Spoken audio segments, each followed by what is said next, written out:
আসসালামু আলাইকুম। আজকে যে ক্লাসটি করতে যাচ্ছি সেটি ভেরি ইন্টারেস্টিং ক্লাস। স্পোকেনে আমরা যারা দুর্বল আছি তাদের জন্য এই ক্লাসটি।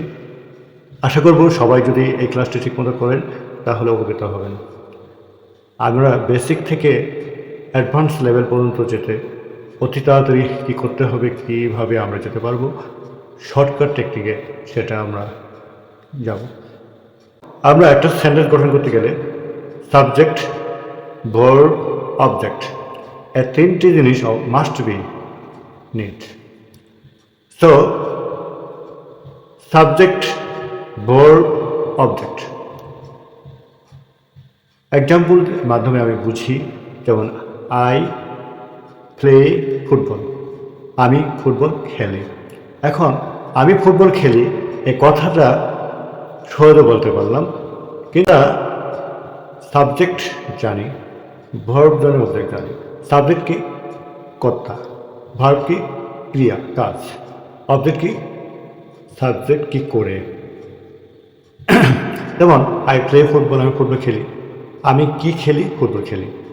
অর্থাৎ কে দিয়ে প্রশ্ন করে যে উত্তর করা যায় সেটাই হলো সাবজেক্ট, কে বা কাকে দিয়ে যে প্রশ্ন করা যায় সেটা হলো সাবজেক্ট, কি দিয়ে বা কিসে দিয়ে প্রশ্ন করে যে উত্তর করা সেটা হলো অবজেক্ট, আর কাজটা হলো ভার্ব।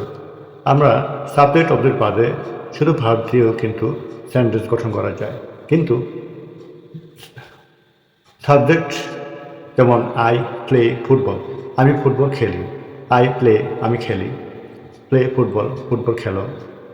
কিন্তু যদি বলি আই ফুটবল, আমি ফুটবল, আসলে আমি ফুটবল নয়। আমি ফুটবল হয়তো আমাকে খেলবে, বিশ্বকাপ শুরু হয়ে গেছে, হয়তো বল কম পড়ে গেলে আমাকে নিয়ে যায় খেলবে। আমি এতটা মোটা না যে আসলে পেটটা মোটা বা ভুঁড়ি আছে, আসলে আমি ফুটবল না, জাস্ট ফান। সো আমরা যেটা নিয়ে আলোচনা করব, অর্থাৎ ভার্ব ছাড়া কোনো বাক্য হয় না। ভার্বকে বলা হয় সেন্টেন্সের হার্ট, অর্থাৎ প্রাণ কেন্দ্র। এখন মানুষ যেমন হার্ট ছাড়া বাঁচতে পারে না, ভার্ব ছাড়া সেন্টেন্স বাঁচতে পারে না। আই প্লে, আমি খেলি। প্লে ফুটবল, ফুটবল খেলো। কিন্তু আই ফুটবল, আমি ফুটবল, এটা সেন্টেন্স হবে না। অতএব ভার্বকে লাগবে।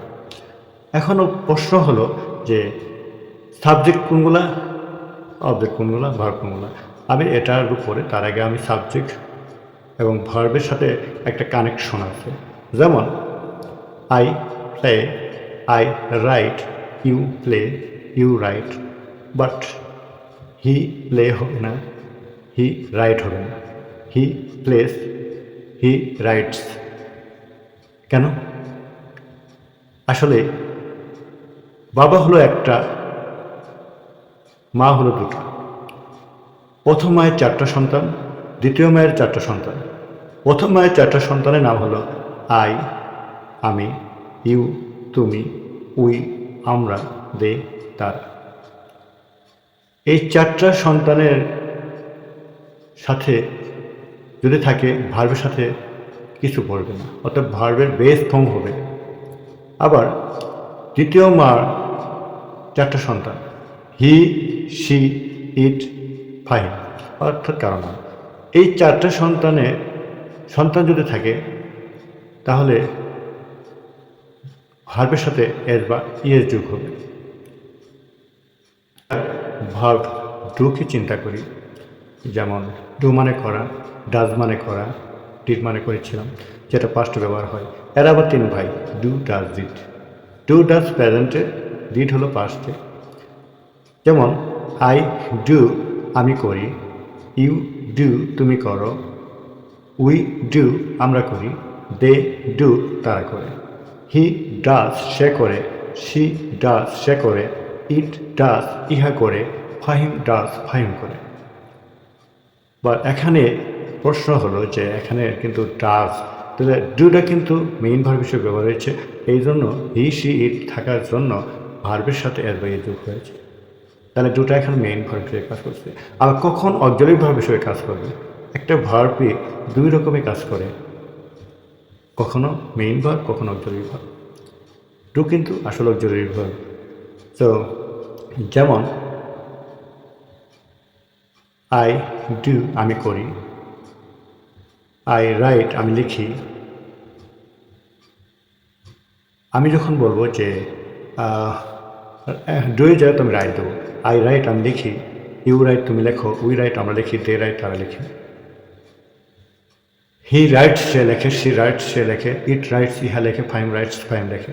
এখানে কিন্তু অ্যাজ যোগ হয়েছে রাইটসের সাথে। এখন আমরা যদি এগুলা নেগেটিভ ইন্টারগেটিভ ইন্টারগেটিভ নেগেটিভ করি, অর্থাৎ একটা সেন্টেন্সকে 4টা বাক্যে রূপান্তর করতে পারি, তাহলে অবশ্যই আমরা সহজে ইংরেজি সেন্টেন্স গঠন করতে পারব।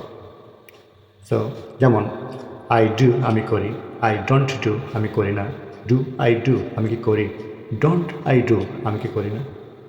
সেম বাকি সব। এখন আমরা হিয়ে যাব।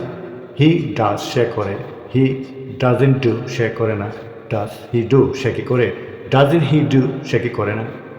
এইভাবে আমরা যদি বলি, যেমন আই কুক আমি রান্না করি, আই কুক আমি রান্না করি, আই ডোন্ট কুক আমি রান্না করি না, ডু আই কুক আমি কি রান্না করি, ডোন্ট আই কুক আমি কি রান্না করি না। হি কুক সে রান্না করে, সি ডাজেন্ট কুক সে রান্না করে না, ডাজ সি কুক সে কি রান্না করে, ডাজেন্ট সি কুক সে কি রান্না করে না। এইভাবে আমরা যত প্রকার ভার্ব বেশি ব্যবহার করব, সেক্ষেত্রে আমরা বেশি আমরা ইংরেজি ফ্লুয়েন্ট জানতে পারবো, ফ্লুয়েন্টলি কথা বলতে পারবো, আমরা সহজে ইংরেজি শিখতে পারবো। তাহলে আমি রিপিট করছি, সাবজেক্ট 8টা দুটি স্টেপে ভাগ করছি। প্রথম স্টেপে আই ইউ উই দে এদের সাথে ডু ব্যবহার হয় এবং ভার্ব ওয়ান ব্যবহার হয়। আর হি শি ইট নেম এরা যদি থাকে ভার্বের সাথে এর বা এর যোগ হয়, অর্থাৎ ডাজ হয়। ডু কখনো মেইন ভার্ব, কখনো auxiliary verb, do does did. আমরা পরবর্তীতে ডিড নিয়ে কথা বলবো, পাস্ট নিয়ে কথা বলবো। থ্যাংক ইউ, সবাই ভালো থাকো, সুস্থ থাকো এবং এই ভিডিওটি শেয়ার করো। আল্লাহ হাফেজ।